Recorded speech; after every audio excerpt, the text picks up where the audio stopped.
starts. How do you analyze the crisis of capitalism inside and outside India? See, the whole capitalist system today is centered on the functioning of finance capital. And finance capital has reached the highest level of speculation.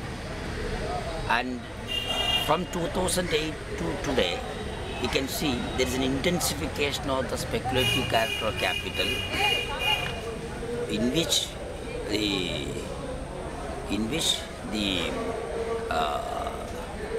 imperialist powers, when the 2008 crisis developed, they bailed out the government. And spending trillions of dollars.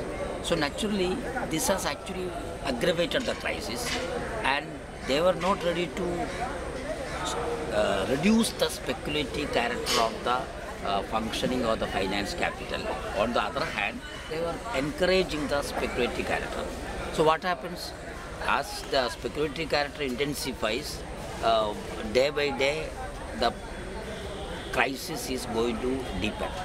Now, in almost all the countries, some sort of a jobless growth situation is there, and more workers are retrenched, and their remunerations are cut, and their rights are taken away.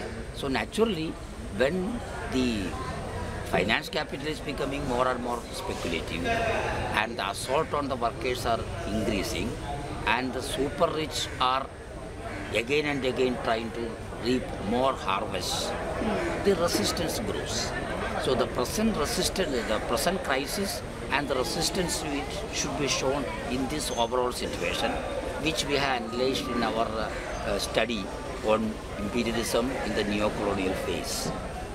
And there we have quoted the latest statements of Obama, and we have seen that they have actually, as a government, US government has accepted the present situation of this thing, giving all-out support to the sharks of the finance capital, and naturally the crisis is bound to intensify.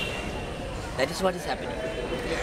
And which analyze do you? And regarding India, the situation is we are still not gone to that extent of speculation where the North America and Europe has reached. So still the production sector is strong here. So that way, though jobless growth is a tendency here, the crisis has not reached that level. That is why the severe outbursts are not coming. But still, as you can see in the against corruption, there was a big, millions of people came on the streets against corruption. So this type of crisis is developing. Okay. And which analysis do you have to the Arab uprising? And do you think that our revolution, it's in your opinion, it's a revolution or just uprising? See, the first thing is, actually it has demolished most of the theories which were spread by the Western writers and so many others, or the imperialist camp, that the whole Maghreb and West Asia are Islamic fundamentalist areas dominated by Islamic fundamentalism and terrorist tendencies, where military intervention, NATO interventions are necessary to discipline. So that whole theory is demolished. Actually, the one most important thing we observe about the uprising is that it is for more democracy and social justice. So this is the positive aspect of these uprisings. That means people have gone beyond the constraints of religious fundamentalism, and they are coming for democratic rights. Democratization of society is a very positive thing. But at the same time, when this positive thing is happening, one tendency which is underlying there is again the casualization of labor, the impact of jobless growth, and the speculative character of the imperialist capital. These are the things which are actually influencing the working class, the working masses there. So, along with the suppressive policies of the government, This exploitative character of the economy also played a major role in bringing the masses to the streets. And in that, even the middle classes also played a major role. So it's a very positive thing. But at the same time, US imperialism is very active in this region, and they are trying to hijack every movement which is coming up. Wherever such movements come up, US imperialists and its allies will be utilized in these movements for their fostering their ideas, for their strengthening their influence. But it can be stopped only if there is a resistance force led by the working class with the progressive ideas. The problem with the movements are, in none of these countries, as in other countries all over the world, today, the Marxist-Leninist movement, which can utilize these struggles and lead the people towards a social change, that is very weak today. That is a major factor. The objective situation is created, but the subjective forces are very weak. That is the peculiarity of the situation. That is why US imperialists could intervene in Libya in this way and killing thousands of people, bring a regime change through which American imperialism's domination in Libya is now complete. NATO's domination is complete. Thank you very much. The other one? No.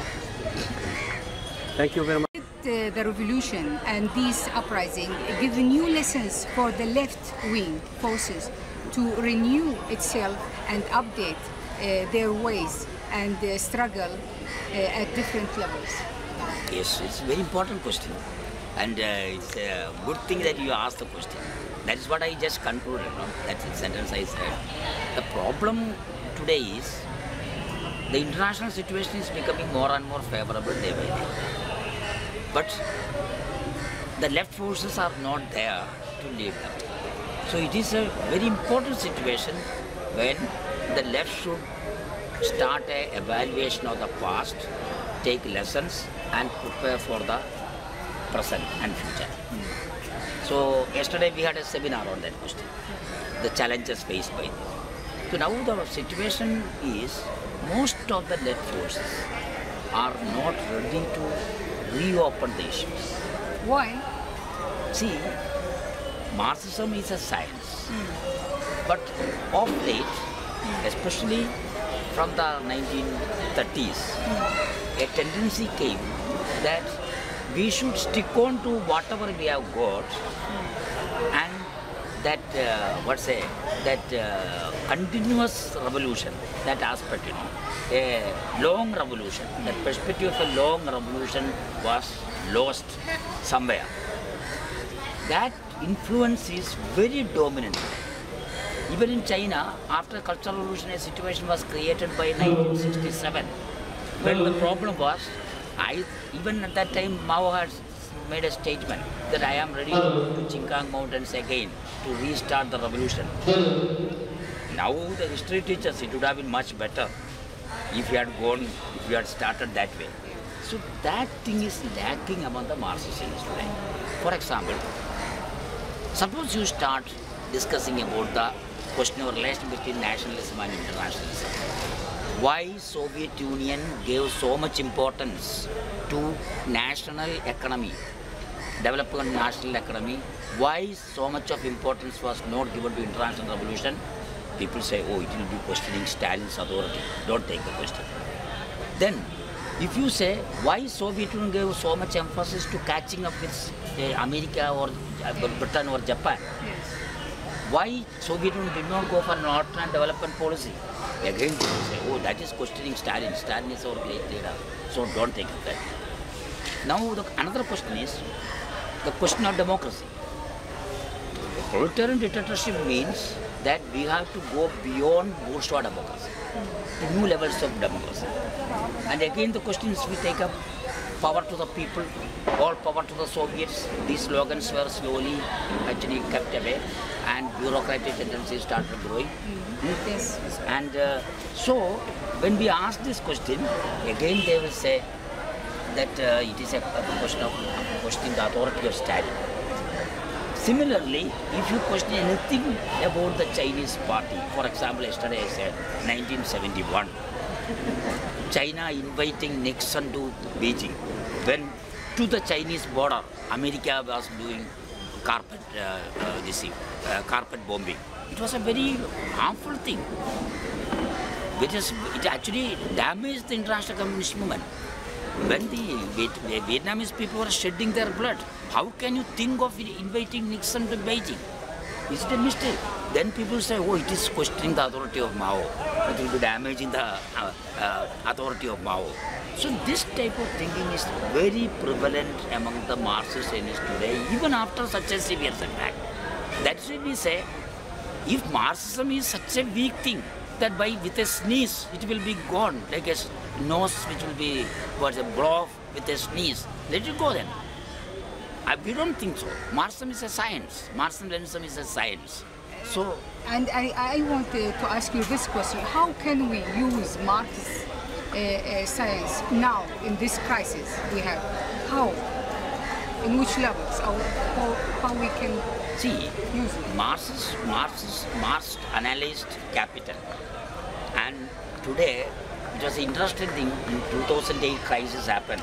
There was a lot of interest for Marx books, especially Capital, and lot of copies were reprinted in the Western countries, in India also. Why? What Marx wrote about capital is proved still correct. That is why it's a scientific fact, scientific basis of our thinking today. But we have to develop it. When Marx wrote, capital was at the productive stage. Production was production stage. But then imperialism came. The speculation started. But today, the speculation has reached the peak under neo-colonization. So, then you have to develop the Marxist science. No science is static. Science should be developed. Yes. Whether it is physical science or social science, it is subject to change. So we need some people to develop the science. No, we should have people. The parties will have to take a job. So, in that process, through the course of past struggle, leaders also will emerge. It is not that some leaders drop from the sky and develop these ideas. It is through the process of class struggle. When the parties take up these struggles, the leaders will emerge, ideas will emerge. So today we should have the daringness, the courage to take up these questions. That is what is lacking. See, the situation is becoming excellent, and it is going to become excellent tomorrow, day after tomorrow, and it is going to become more and more excellent. But situation becoming excellent alone is not going to destroy imperialism. Imperialism will not leave the scene on its own. We will have to push it out. We have to throw it out. And for throwing out, the working class has to be prepared with a new ideological preparedness, understanding. That is what is lacking. And that is where we see ICOR is a good beginning. We will start the ideological discussions, and we will use it as a platform for intensifying the ideological discussions, and new ideological thoughts will be developed. So Marxism-Leninism has to be developed according to the present situation. Thank you very much, Kamaraj.